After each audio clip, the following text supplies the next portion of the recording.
Hi, today I'm reviewing The Lesser Devil by Christopher Rucchio. It's part of the Sun Eater series by the same author, and the Sun Eater series focuses on Hadrian Marlowe, and this book focuses on Crispin. Crispin is Hadrian's brother. The Sun Eater series is mainly about Hadrian Marlowe, and for different reasons, he has to leave his home planet to negotiate peace with an evil race called CL.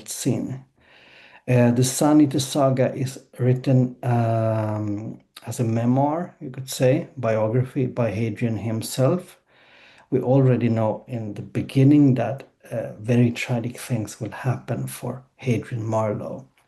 There are official accounts the on Hadrian's story and the Sun Eater story, but Hadrian, I suppose, doesn't agree with that. He writes his own. So the Sun Eater series, this is the first book. Empire of Silence is a kind of unofficial account, I suppose, of the records and behind the scenes. This book's Lesser Devil takes place after Empire of Silence. There are some minor spoilers here, but no big ones. So if you don't mind, keep watching. If you do mind, stop watching and watch this review with Lesser Devil when you've read Empire of Silence.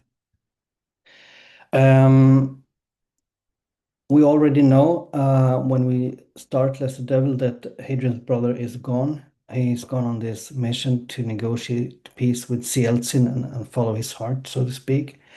Crispin is alone with his father and his sister, and interestingly enough, Crispin, there's a lot of tensions between Crispin and Hadrian. It will come up in this book from time to time. In Lesser Devil, the situation is like this. His grandmother is dying, Lady Kephalos, and he's supposed to go on a mission. He gets a mission from his father, and to go to the ducal palace where his grandmother lives to see how she is doing and so on. He goes on this mission with his sister. His sister is called Sabine, and already from the start, his father suspects trouble on this journey. He's not sure if there is some kind of conflict among the house of Marlowe, but he warns Crispin. So since he warns Crispin, we know that too. Um, when they depart from Devil's Rest and they're going to this ducal palace, they are quite quickly attacked, and they have to land in the middle of nowhere. And in that middle of nowhere, they meet a Christian group that's going to help them. Mm, and that's actually the main plot, I would say. So I'll stop there to avoid spoilers. It's a novella. It's quite short for being in the Sun Eater series. It's 130 pages. And the main mystery in this book is who is the attacker and why were they attacked, and also why do Crispin and his friends get help from this Christian group. There are many themes in this book I would like to highlight for you. The first one is brotherhood and family. We already know from Empires of Silence that Crispin and his brother has a troublesome relationship. There's a lot of competition, a lot of jealousy, and Crispin's low self-esteem goes in this book like a red thread through the whole book, and he's comparing himself with Hadrian. He thinks about what Hadrian should have done. In Empire of Silence, you get the impression that they are really enemies, but especially from Hadrian's side, since it's his perspective in Empire of Silence. But in this book, we get to know Crispin a little bit more, and he seems like he really loved Hadrian, but there were circumstances that made him enemies, or at least competitors. Um, so it brings up family tensions, and family relationships. In this novella, Sabine, his sister, is with him as well. Sabine is, you could say, because Crispin has always felt a bit, not so smart as Hadrian, not so smart as Sabine. Sabine is genetically in this world, genetics are very important and culturally superior to Crispin, and he feels that, so that increases his low self-esteem.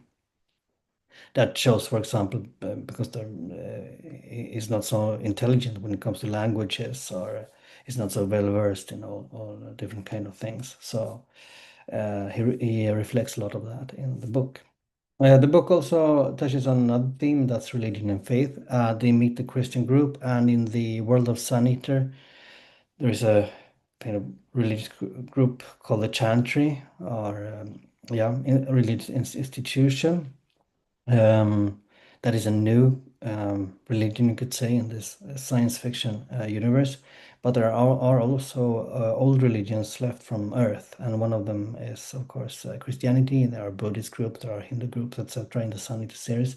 The Christian group here is, I suppose, Catholic, and since the Chantry, the religious group of Crispin, they are very hierarchical, very elitistic, and so on. He meets this Christian group, which promotes a lot of egalitarian values, you could say, and that is very offensive to Crispin. You can see in the book when he comments on common people and plebeians, as they are called here, in line with Rucio's language of, referring to ancient Rome and ancient Greek um, culture and mythology.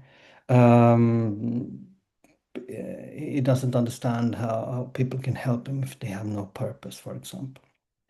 So if you're sensitive to religion, maybe this is not the right book for you, but if you don't mind, it's interesting. It's a kind of cultural clash here between different ways of viewing the world and viewing humanity. And who should you help and who should you not help? And should you make war with people or should you not make war with people? Also, since I talked about the plebeians and Crispin's contempt for ordinary people, class is also a theme here. Um, it's also very difficult to know who is good and evil, as always nowadays. And I think that has not so much to do with the fact that they are being attacked. That has to do with the fact that he is relating things to his brother, because in Empire of Silence you might gotten the impression that Crispin is a bit stupid and is not is not a pleasant guy. I still don't really enjoy Crispin so much, but I started to like him a bit more in the end of the book, and we know Hadrian's story is not without faults.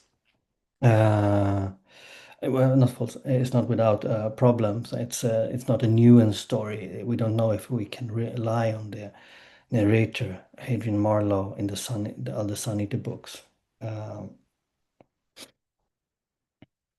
it explores many themes. It's also very action-packed, and I normally don't have a problem with that. But in this case, I really enjoy Rucio's poetic prose, calm prose, slow prose.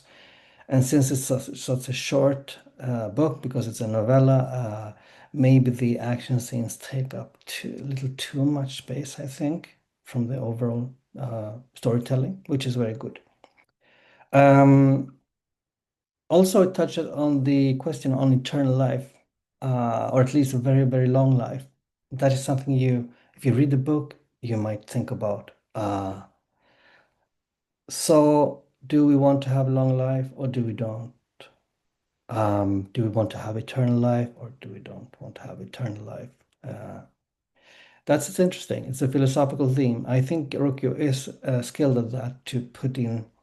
It's not as heavy like, say, Erickson. Erickson and Malasan is very, very different, but there are more of philosophical musings. But in Rokyo, we have small outbursts of philosophical questions, and I really enjoy that. And he does it very, very skillfully in this book. I think this book adds new layers to the Sun Eater universe. I really enjoyed the book. I think the book is good.